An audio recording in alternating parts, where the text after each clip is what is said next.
देख लियो मिथिलावासी, एतेक बड़का जमींदार कहू, राजा महाराजा कहू, जे कहू, हमहू छिए जे देख लियो जामुन, जे जामुन अहाँ सब दिल्ली, मुंबई, कलकत्ता से देखबे छिए जे 400 रुपये किलो खरीद के खाए छी, ओ हमरा गाछे में फड़े छे। देख लियो कनी ऊपर पूरा जामुने जामुन, कनी जूम के देखियो।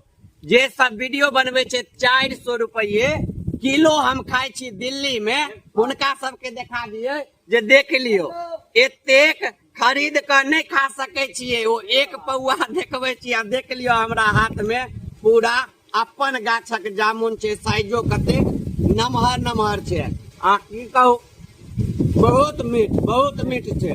अब ई देख के किछ आदमी फिर खराब कमेंट करबे, खराब कमेंट नहीं करू। जे सच्चाई रहे छे से अहाँ सबके हमेशा हम देखबे छी और कहत रहे छी। एखनो ई सच्चाई छे जे अपने गाछक जामुन खा रहल छिए 400 रुपये किलो खरीद के, कोनो भिखमंगा जका नहीं।